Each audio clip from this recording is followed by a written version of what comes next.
King Culture presents A Plan for Longevity, a health and wellness initiative for men. Why health? Why now?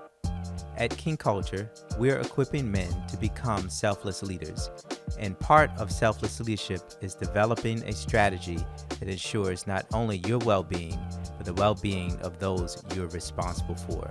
I'm Dominic Perviance, and on today's episode, we're talking about mental health. I feel like something happened in my mind that I did not expect. There was stuff that I didn't know was there, just started coming out. Anger, rage, frustration, and even suicidal thoughts. In this episode, I'm sitting down with licensed therapist Osai Harvey to discuss the stigma men experience around getting the help we need and when we need it. We rather shy away from really being vulnerable, transparent, and open, and not getting that help that we need because we don't want to be deemed as weak. We also tackle how to know when we need help and who is best equipped to give us the help that we need. That's what therapy is. That's what seeing a counselor is. It's processing what you're going through, not necessarily trying to solve all your problems, not necessarily prescribing, but just, I'm here. Stay tuned. The King Culture Podcast starts now. So I want to welcome you to King Culture Podcast. This is a special podcast series we're calling The Plan for Longevity. And in this podcast series, we're going to be talking about health and wellness for men. And so in this first episode, we're going to be talking about mental health. I have my good friend, Mr. Osai Harvey, with me.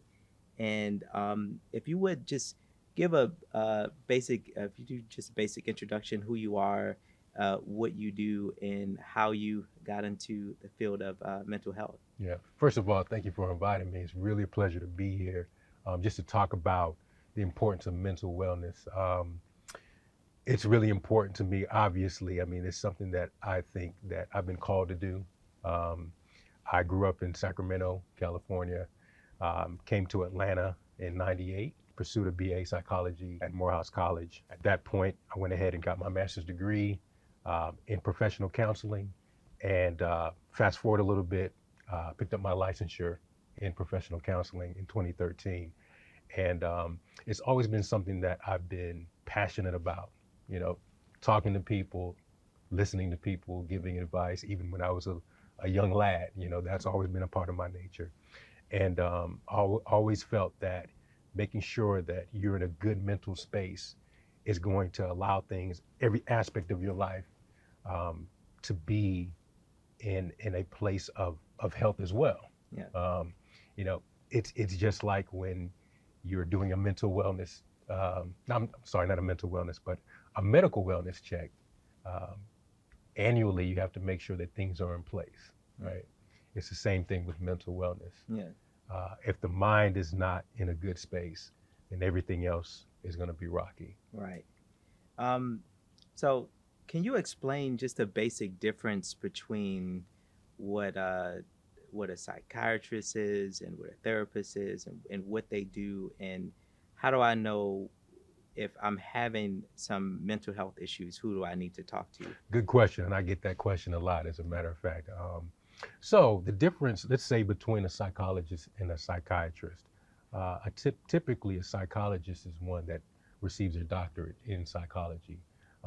They're able to do psychological evaluations. They also do therapy. And they have multiple options just within the mental health field in terms of how they can service their community. With a psychiatrist, however, a psychiatrist actually goes through medical school, and they're basically given the permission to be able to administer medication, whether it be psychotropic medication for those that may have depression, anxiety. They're the ones that are able to write a script, for medication. So they are totally two different professions, Yeah. But of course still fall under the mental health umbrella. And I think in a case where you have someone that actually needs mental health professionalism, we're going to probably start first with an individual that can service, through therapy or, through a psychologist before you actually see a psychiatrist. Okay. Because first you have to kind of identify what the basic issues are. And then at that point, if there is a need, if it's so chronic that there's a need for that individual to take medication, then at that point they would see a psychiatrist. Okay. Yeah. But a therapist is just the basic someone that is that you're similar to like a counselor, but Correct. more certified and can do a diagnosis and offer certain treatments. That's right. That's right. Can you talk a little bit about the stigma Mm-hmm. that is associated with mental health? There are a lot of men in particular Mm-hmm. are we're trained that as men you're supposed to be strong, you're supposed to be mentally strong, and there's always this stigma attached to going to seek help, Mm-hmm. particularly where mental health is concerned. Mm-hmm. So can you talk a little bit about that and how men should address mental health and the stigmas associated with it? Well, because we want to be seen as strong, we're never going to pursue what deems to be or perceived to be as weak, right? And so if there is any particular issues that we as men go through, we typically bite the bullet, right? Yeah. We face it, we deal with it, and we just plow through it without giving ourselves an opportunity to process and really identify what's going on. Let's peel back the onion a little bit and see what's causing some of the issues that we're experiencing, right? So we don't want to be seen in that light. And so that's why it's such a stigma. We rather shy away from really being vulnerable, transparent, and open, and not getting that help that we need, because we don't want to be deemed as weak. And that's unfortunately been kind of the narrative, specifically with men. As I kind of get the feeling that it's changing a little bit. Absolutely. It seems like it just that there are a lot of people in the public really talk about mental health. That's and right. The stigma is a little waning. That's right. Somewhat. Yeah, which I am definitely happy about. Yeah. And hopefully, I mean, even with the recent social unrest and everything that's been going on, it has put a light upon the importance of mental wellness. But things are still a little turbulent. Yeah. I know it's a process. We're taking it step by step. But to your point, I think it is kind of uncovering, that unfortunate stigma of, we don't need to keep this into a priority or keep this into a high consideration in terms of making sure that our mental well-being is taken care of. Yeah. So let's back up a little bit. You talk a lot about having everyone has a baseline, a rhythm of how they operate in life and how they deal with stress. Right. Can you talk a little bit about what that is and how do you know if there is a mental health concern that you have that you need to go seek professional help? Sure. So I think a baseline is identified by, number one, knowing yourself, and then number two, your community knowing you. Yeah. If you ever get to the point where you look in the mirror and things are just not quite the same, the person that you used to be in terms of maybe, your baseline could be someone that's always sociable, that connects with people, that's very engaging, the life of the party, right? And then all of a sudden that takes a drastic turn and you look at yourself in the mirror and say, okay, something is different. That's sign number one. And then sign number two is for someone in your community, close friend, family member, to recognize you as not being the same Dominic and saying, okay, I see that something's different. You okay? Everything okay? Everything good? I think that's the second sign. Yeah. And at that point, I think it really, you would have to come to the decision of, okay, do I need to seek professional help? Is it because I just feel sad and maybe I just need to process or talk this out? Or is it leading to almost a chronic situation, to where I'm now dysfunctional? Yeah. And I think at that point, maybe we need to have that conversation about seeking professional help. So your baseline is just, if I'm hearing you, is who you are, your natural personality. Mm-hmm. Like if you're extrovert, you're Right. introvert. Right. It also includes how you manage stress. Like if some people exercise, some Mm-hmm. people meditate, or however you deal That's with right. any kind of stress.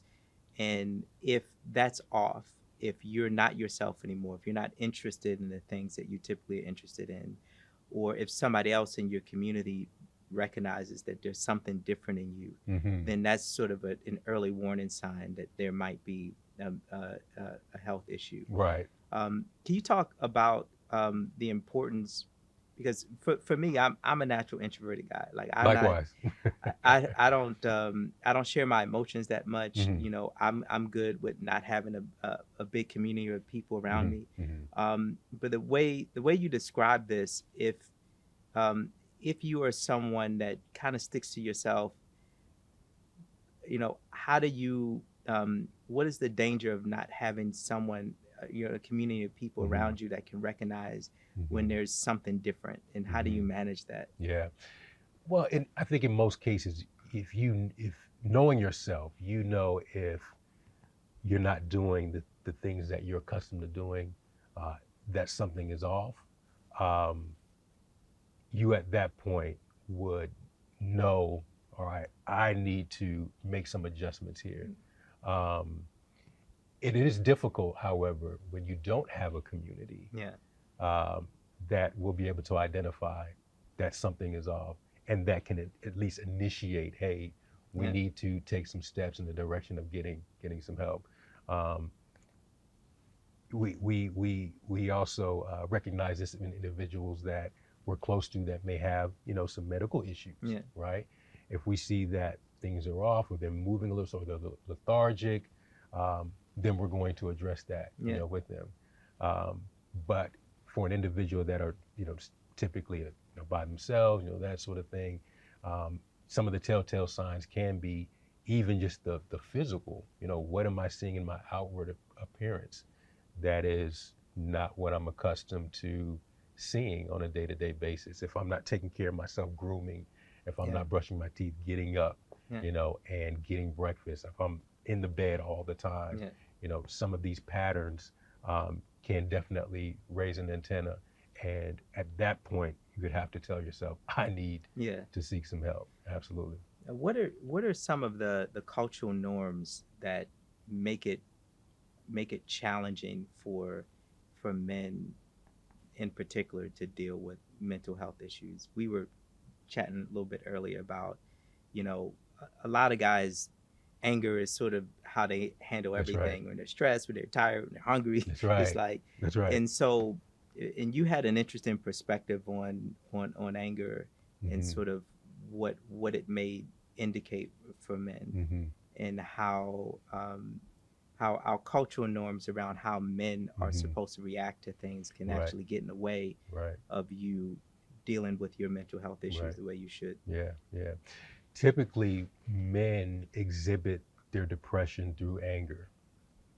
In a lot of cases, when there is a crisis, when there's something that they don't necessarily agree with, because of the narrative that we can't express ourselves in a way that's sad Yeah. or tearful. Yeah.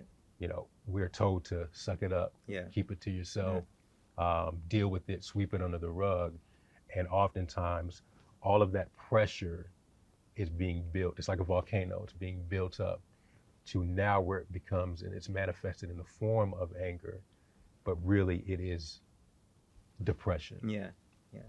And unfortunately, we see the ramifications of that when someone is not able to exercise self-control in that situation, where it's like, the point of no return, or the straw that breaks the camel's back.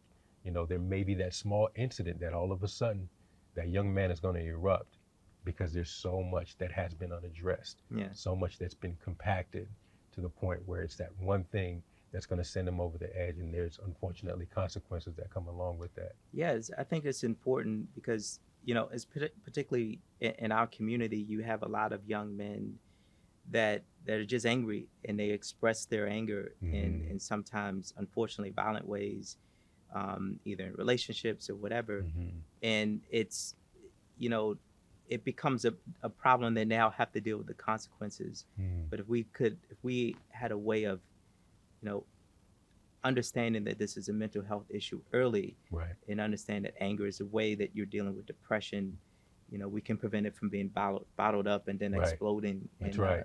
in bad That's situations. right. Yeah. Um, And it's a, that, yeah, well, go ahead. I was gonna say, and that's why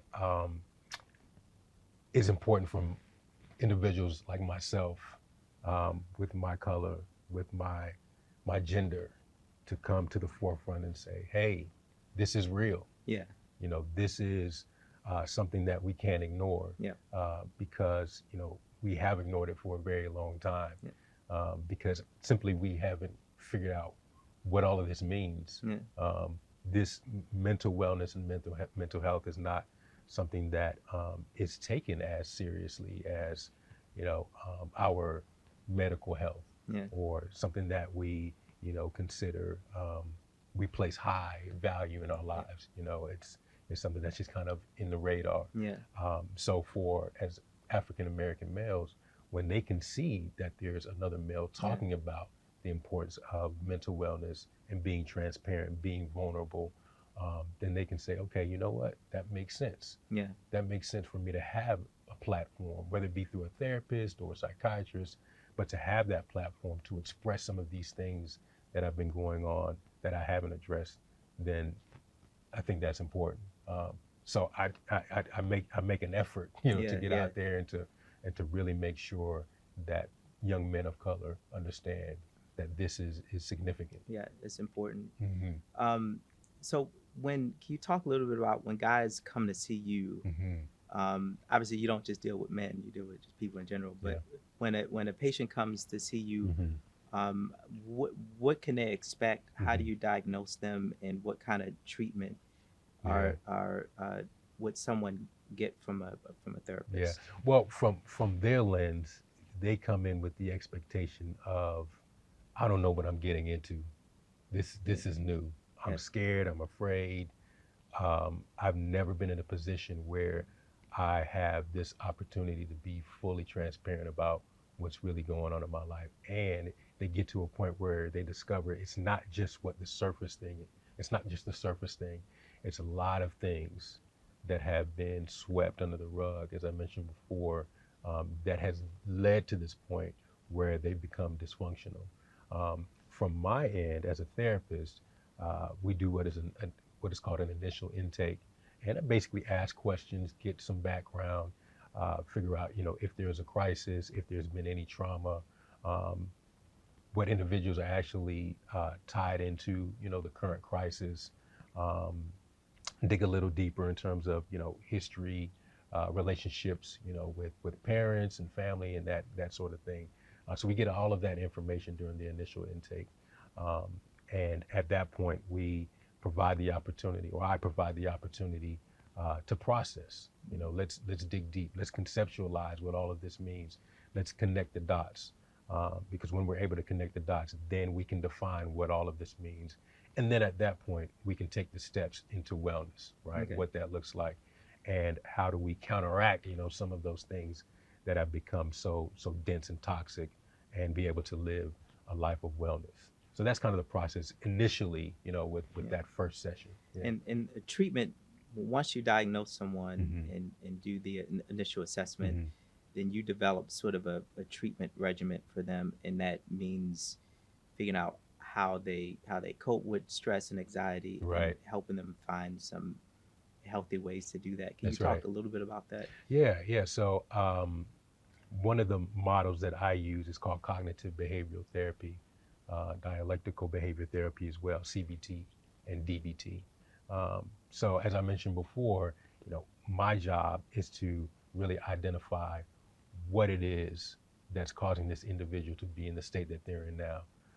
Once we really dig deep and begin to process and identify the triggers, then we go into a mode of, all right, let's figure out what these things that have been controlled or controlling your life, how do we then find some coping mechanisms, stress reduction techniques to counter, you know, these things that have been so debilitating in your life. And then, you know, of course, as we, you know, if we meet on a weekly basis, we review, we rehearse, we want to develop a sense of habit and consistency, identifying what the discipline looks like, because life still happens, right? You know, so there's going to be moments where they're kind of blindsided, and they want to get off track, but we got to make sure that we stick to the core regimen and keep things going. To then, after a while, we start to see that they develop a healthy rhythm, and they're able to do a lot of these things on their own without me having to kind of hold their hand through the process. So that's typically what that would look like. Yeah. Now, when you deal with men, what are some of the typical issues that you're seeing? Yeah. I have to tell my men to be 100% transparent and vulnerable. Let's be honest. Yeah. Right? Because I think again, even when you're in therapy, there's still a reluctancy. Yeah. Right? It's very rare for us to be in a position to be given the opportunity to be fully transparent. And so, let's say 2 or 3 weeks into our therapy sessions, you know, they still may have that apprehension. Yeah. And I always have to kind of drive like, hey, this is your moment, this is your haven. Be as open and as transparent as possible so I can identify what it is that are the anchors and help you to come out of that. Yeah. But that's the toughest part for a lot of men, is just showing that emotional side, that weak side, right? And setting that aside and saying, you know what, this is safe enough for me to make the steps that I need to take to become a better me. Yeah. And so when you're looking for a therapist, that's important to make sure you have someone who you feel That's right. confident and comfortable enough that you can be transparent. There has to be a connection of some sort. I'm not going to sit down and have a conversation with a stranger who I feel may not have my best interest at heart at all. You know what I mean? Exactly. So in looking for a therapist or a psychologist, those are the things that you want to identify, you know, and to be comfortable in knowing that this individual may have some things that I can see that look like me or that represent me, and that I can actually sit down with this person and not have any apprehension about what's going on in my life. If it does get to that point where it's just like, that's not a good fit, just like, you know, a medical doctor, you can find another one. Else. That's right. That's right. Right. So can you talk a little bit about how to manage mental health issues in relationships, in particular? I mean, there are a lot of sometimes, unfortunately, we all wish we had beautiful relationships with our significant others, but sometimes there is tension. Sure. And in those relationships, the tension is always amped up because these are the people that are closest to you. So can you talk about issues that you see in that area, and what advice do you have with guys managing relational tension? Yeah, I think for men, the fear of expressing their vulnerability, and in their expressing their vulnerability, that the byproduct is going to be rejection. If I tell her about my past relationships, or if I tell her about some of the issues that I've had, even with my mother, my relationship with my mother, and in conceptualizing what all that means, is that going to be held against me? You know, am I going to have kind of this thing hanging over my head that she's going to use against me, you know, in the event that we may have another disagreement, whatever. I think sometimes there's that tension of not wanting to be in that space of such vulnerability that, like as I mentioned before, a lot of men just hold it in and suppress it and keep it to themselves, which then unfortunately explodes, manifests into the volcano, right? And I think even sometimes a lot of men have the perception that maybe she won't understand. And if she doesn't understand, she doesn't know how to support me. Yeah. And so they rather just kind of keep it to themselves. Yeah. Which then becomes very toxic, as you know. It can affect not only the relationship, but if there are children involved, it can trickle down to toxicity within the family. And so of course, my thing is, as a mental health therapist, I think it is important, if you're in that situation where you want to express some of these things, there are marital and couples counselors that does provide a third party to be able to provide that space to do that. If you're not comfortable talking about it, one-on-one, it is important to take advantage of those types of services as well. Right. So last question. Sure.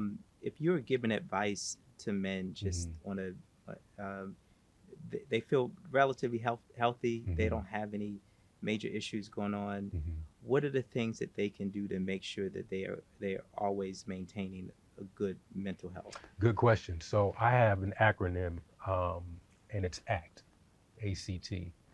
So the A stands for acknowledge. Number one, let's acknowledge that we have an issue. Let's acknowledge that we have a problem. That's the first step. I mean, even if you do AA, Alcoholics Anonymous, you've got always to acknowledge that there's a problem, right? So acknowledgement is one. The second one, C, is challenge. Challenge yourself to seek the help, even if you need to have someone help you into finding that help. Challenge yourself in doing that, because on the other side of it, you're going to be in a better position. You're going to be in a better place. You don't want to keep going through kind of this revolving door and not seeing any progress. Otherwise, you'll be stagnant. So acknowledge, challenge, and then the third thing, T, is tackle. Tackle the issue. Tackle the issue head on, right? I used to play football, so I was a defensive back. I was only 155 pounds. And when I see this 250-pound running back coming after me, I'm going to grab him, but that's as much as I can do. Yeah. I need support. I need help. I need individuals that are in my community to help me tackle this crisis and these things that I'm experiencing. And number one, that helps you to gain your strength. And number two, that sees that you're not alone. Yeah. So in the event that this thing may reappear, you can always go to your community. You can always go to your friends and your support network and say, hey, I know that I'm going in the right direction, but I need you to be accountable. I need you to help me in this process. So act, acknowledge, challenge yourself, and tackle the issue with your support network. All right. I think sounds good. Yeah.